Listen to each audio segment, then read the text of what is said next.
কেমন চরিত্রের অধিকারী হলেন চিন্তা করেছেন? একেই তো হলো সমস্ত নবীদের নবী, আকাশ এবং জমিনের শ্রেষ্ঠ মহামানব, শ্রেষ্ঠ নবী। আর এই নবীর সামনে যখন এই কথা বললেন, নবী তার প্রতি রাগান্বিত হয় নাই, যুবকের প্রতি রাগ হয় নাই। যুবককে ডাক দিয়ে বলেন, যুবক তুমি আমার কাছে অনুমতি চাও, তুমি আমার কাছে পারমিশন চাও। বলো রে যুবক, আমি তোমাকে পারমিশন দিব, কিন্তু ওর আগে কিছু কথা বলতে চাই, শুনবা কিনা? যুবকরা বলল, ইয়া রাসূলুল্লাহ, অবশ্যই শুনবো, বলেন।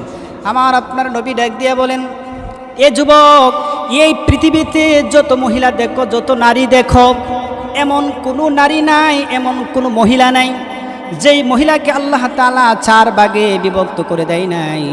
প্রতিটা মহিলাকে আল্লাহ তাআলা 4 ভাগে বিভক্ত করে দিয়েছেন। হয়তোবা মহিলাটা কারো মা হবে, না হয়তো মহিলাটা কারো বোন হবে, না হয়তো মহিলাটা কারো কলিজার টুকরা মেয়ে হবে, না হয়তো ওই মহিলাটা কারো বা স্ত্রী হবে। এই 4 ভাগে বিভক্ত ছাড়া পৃথিবীর কোনো মানুষ মহিলা হতেই পারে না। এ যুবক শোনো, তোমার মায়ের সঙ্গে যদি কেউ জিনা করে, বলো জিনা করার অনুমতি দিবা নাকি? না না, আমার মায়ের সঙ্গে জিনা করলে ওই যুবককে আমি দুনিয়ায় থাকতে দেব না। রাসূল বললেন, ঠিক আছে, মেনে নিলাম। বলো তোমার বোনের সঙ্গে যদি কেউ জিনা করে, তুমি তা মেনে নিবা কিনা?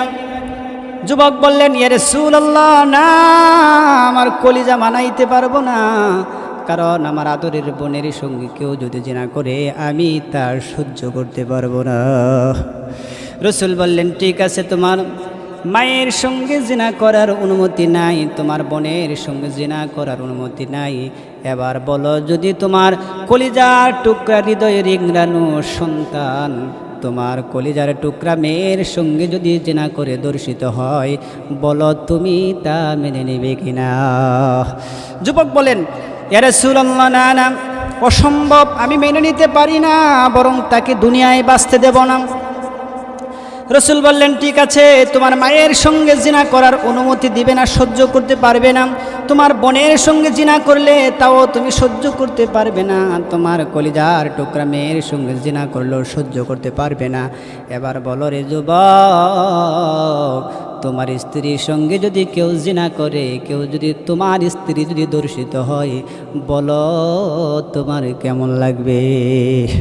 যুবক এবার ডাক দিয়ে বলেন, ইয়া রাসূলুল্লাহ, ইয়া হাবিবাল্লাহ, আমার স্ত্রীর সঙ্গে জিনা করবে দূরের কথা, আমার স্ত্রীর সঙ্গে জিনা করবে দূরের কথা, আমার স্ত্রীর দিকে যদি কোনো যুবক চোখ তুলে যদি চায়, কোনো জোরে যদি আমার স্ত্রীর দিকে তাকাই, নবী, আমি তার এই চোখেই তার দেহের সঙ্গে রাখতে দেব না, তাকে আমি এই দুনিয়ায় 2টা চোখ তাকে আমি সুস্থ থাকতে দেব না, তার 2টা চোখ আমি খুলে ফেলবো দেহ থেকে।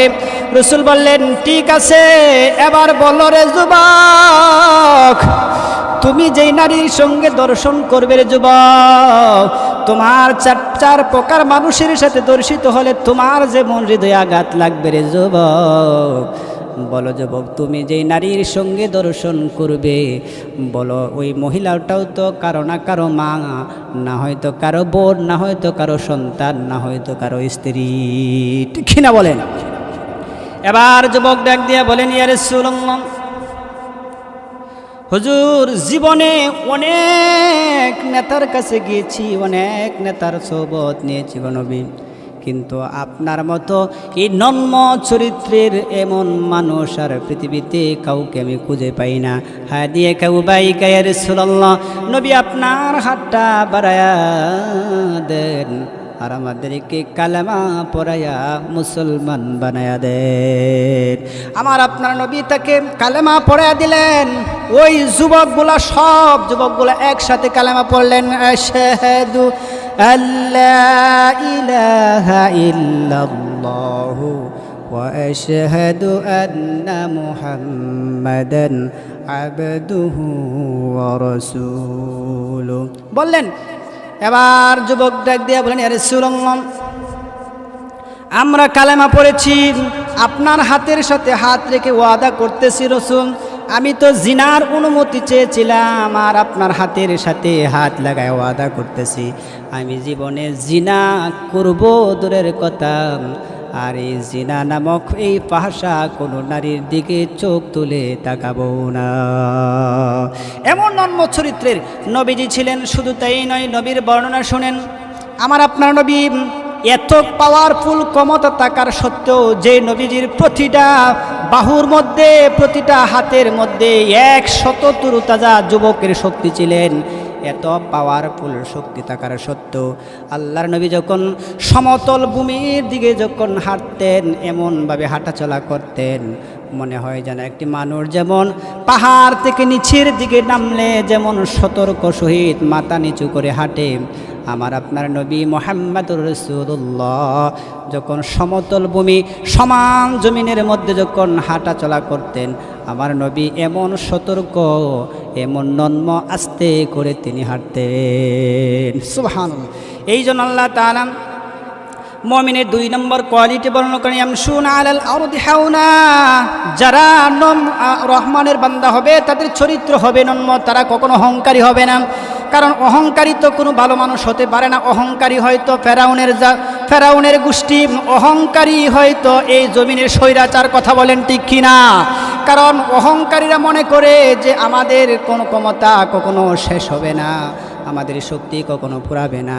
কিন্তু আল্লাহ তাআলা কোনো অহংকারীকে পছন্দ করেন। আল্লাহ কোরআনে বলছেন, ওয়ালা তামশি ফিল আরদি মারহা ইন্নাল্লাহা লা ইউহিব্বু কুল্লা মুখতালিন ফখুর।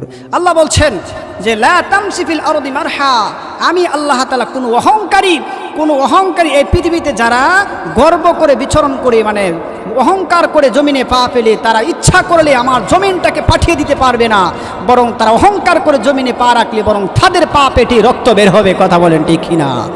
শুধু তাই নয়, আল্লাহ তাআলা বলেন ইন্নাল্লাহ, নিশ্চয় আল্লাহ তাআলা বলেন লা ওয়াতানা ইউহিব্বুন, আল্লাহ ভালোবাসে না, পছন্দ করে না কুল্লা মুখতালিন ফাকুর, কোনো অহংকারী এবং কোনো দাম্ভিক এবং কোনো অহংকারী ব্যক্তিদেরকে আল্লাহ তাআলা পছন্দ করে না, আল্লাহ ভালোবাসে না। এবার আপনাদের কাছে প্রশ্ন হলো, আল্লাহ যদি কাউকে পছন্দ না করেন, ভালো না বাসেন, বলেন আমার জীবন থাকতে পৃথিবী আসমান এবং জমিনে কেউ আছে নাকি আমাকে সাহায্য করবে? কেউ হতে পারে না।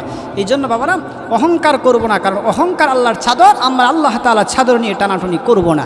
3 নম্বর গুণ হলো মুমিনের 3 নম্বর গুণ। আল্লাহ তাআলা বলেন 3 নম্বর কোয়ালিটি রহমানের বান্দার 3 নম্বর গুণ, ওয়া ইযা খাতাবাহুমুল জাহিলুনা ক্বালু সালামা। 3 নম্বর গুণ হচ্ছে রহমানের বান্দার 3 নম্বর গুণ হচ্ছে তাদের কাছে যখন অজ্ঞ ব্যক্তিরা যখন কোনো তর্ক করতে আসবে তখন তারা বলবে সালাম। এখানে জাহেল শব্দের অর্থ মূর্খদেরকে বোঝানো হয় না, এখানে যারা লেখাপড়া জানে না তাদেরকে উদ্দেশ্য করে আল্লাহ তাআলা এখানে সিফত বলেন নাই। এখানে হচ্ছে শিক্ষিত থাকার সত্ত্বেও যদি মূর্খ মানুষের মতো আচার ব্যবহার করে তার ক্ষেত্রে এই জাহেল শব্দ ব্যবহার করা হয়েছে।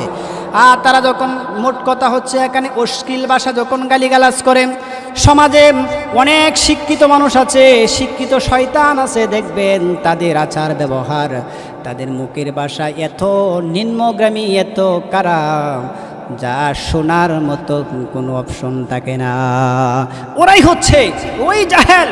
আর ওদের সামনে যখন থাকে, এখানে সালাম শব্দের অর্থ আমরা যে সালাম দেই শান্তি, ওই সালাম নয়, বরং এখানে সালাম শব্দের অর্থ হচ্ছে অনর্থক কথাবার্তা যেখানে হবে সেখান থেকে নিজেকে বিরত করা। এই জন্য কোনো মুমিন বান্দার কর্তব্য হলো, কোনো মুমিন বান্দার গুণ হলো, কোনো মুমিন বান্দার আল্লাহর রহমান বান্দার সিফতের গুণ হলো যারা যেখানে অশ্লীল এবং খারাপ কথা বলছে, গালিগালাজ হচ্ছে, সেখান থেকে তারা বিনয়ের সহিত তারা নম্র চরিত্র অবলম্বন করে সেখান থেকে কেটে যাবে, সরে যাবে। এটাই মুমিন বা রহমানের বান্দার গুণ। রহমানের বান্দার 4র্থ গুণ হলো, আল্লাহ তাআলা কোরআনুল কারীমের 4র্থ গুণ বর্ণনা করছেন। আল্লাহ বলেন ওয়াল্লাযীনা ইয়াবীতুনা লিরাব্বিহিম ربهم سجدا وقياما রহমানের বান্দার চতুর্থ গুণ হলো তারা আল্লাহ তাআলার অনুগত বা ইবাদতের মধ্যে অতিবাহিত করবে, তারা আল্লাহ পাকের আনুগত্যশীল হবে এবং তারা রাত্রে উঠে আল্লাহকে সিজদা দিয়ে আল্লাহর পায়ে সিজদা দিবেন। কারণ তারা জানে যে কিয়ামা, যে তারা দাঁড়িয়ে নামাজ পড়বে, আল্লাহকে সিজদা দিবে। এখানে আল্লাহকে সিজদা দেওয়ার মানে কি? এখানে কেন বললেন যে মধ্যরাত্রে তারা অতিবাহিত করে, মানে মধ্যরাতে তারা নামাজ পড়ে? কেন করে এই কথা কেন বললেন? মানে হচ্ছে তাহাজ্জুদের নামাজ, যেই নামাজের বর্ণনা পবিত্র কোরআনুল কারীমের 17 নম্বর সূরা সূরাতুল বনী ইসরাঈলের 79 নম্বর আয়াতের শেষের অংশে আল্লাহ তাআলা বলেন, আসা আইয়াবআসাকা রাব্বুকা মাকামান মাহমুদা। ও দুনিয়ার মানুষ, আমার আল্লাহ তাআলা নবী মুহাম্মদুর রাসূলুল্লাহ সাল্লাল্লাহু আলাইহি ওয়াসাল্লামকে আল্লাহ বলেন, নবী আপনি রাতের কিছু অংশে উঠেন, নামাজ পড়েন। যেই নবীকে আল্লাহ তাআলা পিছনে সামনে বর্তমানে সব গুনাহ যারে মাফ করেছেন, ওই নবীও নাফিলাতাল্লাহ কাদা আইয়াবাসাকা রাব্বুকা মাকামান মাহমুদা, তিনি রাত্রি অতিবাহিত, তিনি আল্লাহকে সেজদারত অবস্থায় রাত কাটাতেন এবং রাত্রে কিছু অংশ সেজদা দিতেন। আর যারা রহমানের বান্দা হবে তাদেরও এই কোয়ালিটি, এই গুণ থাকবে। কথা বলেন ঠিক কিনা? কারণ হচ্ছে রাত্র যখন ঘুমায়া যান, পৃথিবীর এমন কোনো মানুষ নাই, এমন কোনো প্রাণী নেই, রাত যখন নীরব হয়ে যায় সমস্ত প্রাণী ঘুমায়া যায়। আল্লাহ বলেন আমার কিছু রহমতের বান্দা আছে জমিনের মধ্যে, আমার এমন কিছু বান্দা আছে যারা রাত্রে ঘুম থেকে উঠে ঠান্ডা পানি দ্বারা উযু করে দাঁড়া যায়। আমি আল্লাহর কাছে তার জীবনের গুনার কথা স্মরণ করে মোনাজাতের মধ্যে হাউমাউ করে চিৎকার বেড়ে কান্দে। আমার এমন কিছু রহমতের বান্দাও আছে না না? আর এমন কিছু বান্দাও এই দুনিয়াতে আছে যারা রাতের পর রাত নগ্ন মহিলাদেরকে নিয়ে কাটাচ্ছে এবং রাতের পর রাত ড্যান্স গান বাজনা করেও কাটাচ্ছে, এমন লোক আছে না নাই? কিন্তু রহমানের বান্দা যারা হবে এরা রাত্রে নামাজ পড়ে ডাকবে কাকে? কারণ আপনি তাকায় দেখেন, যারা রহমানের বান্দা হবে যখন রাত্রে নামাজ পড়ার পর আল্লাহকে ডাক দিয়া বলবে আল্লাহ, তাকায় দেখো আমার স্ত্রী আমার পাশের বেটে শুয়ে আছে, ঘুমায় আছেন, আমার সন্তানাদি আরামের বিছনায় ঘুমানো অবস্থায় আছে। এমন কি নবী গো, এমন কি তাকায় দেখো আল্লাহ, জংলার পশু পঙ্খী পর্যন্ত তার সন্তানাদি নিয়ে ঘুমায় গেছে গো আল্লাহ। তাকায় দেখো আমি গুনাহগার, আমি আপনার এক বান্দা। রব আল্লাহ, জীবনে এত গুনাহ করেছি, গুনার পাপে আমি ঘুমাইতে পারি না, গুনার বারে আমি ঘুমাইতে পারি না, জাহান্নামের আগুনের ভয়ে আমি ঘুমাইতে পারি না। আল্লাহ, গুনাহ করেছি, শয়তান আমাকে ধোঁকা দিয়েছে, শয়তানের তারওয়ানায় পড়ে গুনাহ করেছি গো আল্লাহ। আপনার কুদরতি দরবারে সিজদা দিয়েছি আল্লাহ। আল্লাহ জীবনে গুনাহ করেছি, আল্লাহ আমার গুনাহগুলা মাফ করে দাও।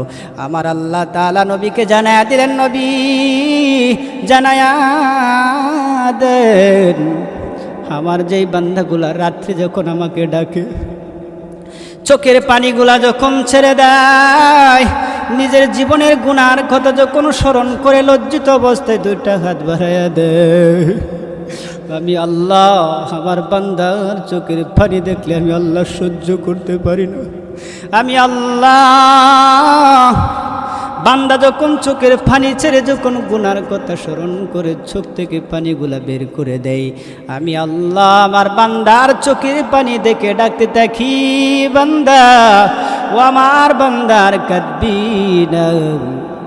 আমি আল্লাহ তোর কান্না মঞ্জুর করলাম, আমি আল্লাহ তোর জন্য জাহান্নামটা হারাম করে দিলাম।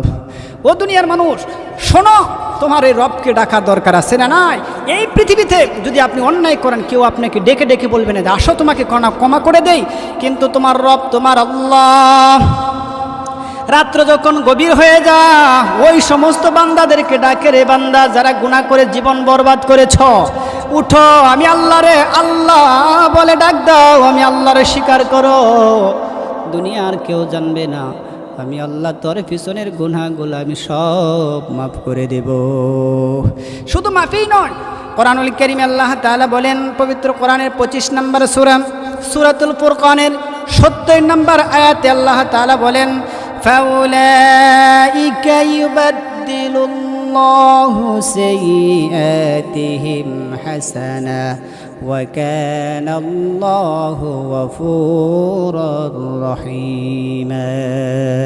আল্লাহ যখন কোনো বান্দাকে যখন চোখের পানি দেখার সঙ্গে সঙ্গে আল্লাহ যখন কোনো বান্দারে মাফ করে দেয়, শুধু খালি মাফই করে নাই, বরং বান্দার জীবনে যত গুনাহ করেছে সব গুনাহরে আল্লাহ তাআলা পরিবর্তন করে আল্লাহ তাআলা তার আমলে আল্লাহ তাআলা তার আমলের মধ্যে আল্লাহ তাআলা প্রবেশ করায়া দেন, এবং যত গুনাহ করেছে এই সমস্ত গুনাহটাকে পরিবর্তন করে আল্লাহ তাআলা নেকে রূপান্তরিত করে দেন। এই জন্য রাসূল করিম সাল্লাল্লাহু আলাইহি ওয়াসাল্লাম তার এক হাদিসের মধ্যে আসে, তিরমিজির বর্ণনা 2485 নম্বর হাদিসের বর্ণনা, হাদিসটা সহিহ। রাসূল করিম সাল্লাল্লাহু আলাইহি ওয়াসাল্লাম বলেন, 4টা কাজ করতে পারলেই আল্লাহ তাআলার জান্নাতের 8টা দরজা বান্দার জন্য সিক্রেট করে খুলে দেওয়া হবে। আল্লাহ রাসূল সাল্লাল্লাহু আলাইহি ওয়াসাল্লাম বলেন, ইয়া আইয়ুহান নাস, হে মানুষ সকল, আফসুস সালাম, তোমরা বেশি বেশি করে সালাম প্রচার করো, ওয়া আত'ইমুত তাআম, এতিম মিসকিন গরিবের মুখে খাবার তুলে দাও, ওয়া সাল্লু ওয়ান নাসু নিয়াম, এবং ঘুম থেকে জাগ্রত হয়ে সল্লু নামাজ আদায় করো, ওয়ান নাসু, মানুষ সকল ঘুম থেকে উঠে নামাজ আদায় করো, তাহলে তাদখুলুল জান্নাতা বিসালাম, তাহলে আমার আল্লাহ তোমারে শান্তিতে স্বাচ্ছন্দ্যে তোমারে জান্নাতে প্রবেশ করায় দিবেন। ও দুনিয়ার মানুষ বলো, আমরা কি এগুলা করা দরকার আছে না নাই? এত বড় রাত, আমরা সারা রাত না ঘুমে আমরা রাত্রে 2টা-3টার দিকে উঠে 2 রাকাত নফল নামাজ করে বাবা জীবনের গুনার কথা স্মরণ করো, আল্লাহর কাছে ক্ষমা চাও, আল্লাহ তোমাকে গোপনে সব গুনাহ তোমাকে মাফ করে দিবে। কথা বলেন ঠিক কিনা? তাহলে আমাদের উচিত হচ্ছে যে আমরা যেন আল্লাহকে ডাকি। 5 নম্বর গুণ হচ্ছে আল্লাহ তাআলা বলেন, ওয়াল্লাযীনা ইয়াকুলুনা রাব্বানা আসরিফ আন্না আযাব জাহান্নাম। কারণ মুমিন বান্দার, রহমানের বান্দার 5 নম্বর কোয়ালিটি হলো, 5 নম্বর গুণ হলো, তারা বলবে ওয়াল্লাযীনা ইয়াকুলুনা, তারা বলে ওয়াল্লাযীনা যারা, ইয়াকুলুনা তারা বলবে, রব্বানা আসরিফ আন্না আযাব জাহান্নাম, ইয়া আল্লাহ জাহান্নামে তো ভয়াবহ আগুন, জাহান্নামের আগুন সহ্য করতে পারবো না। কথা বলেন ঠিক কিনা?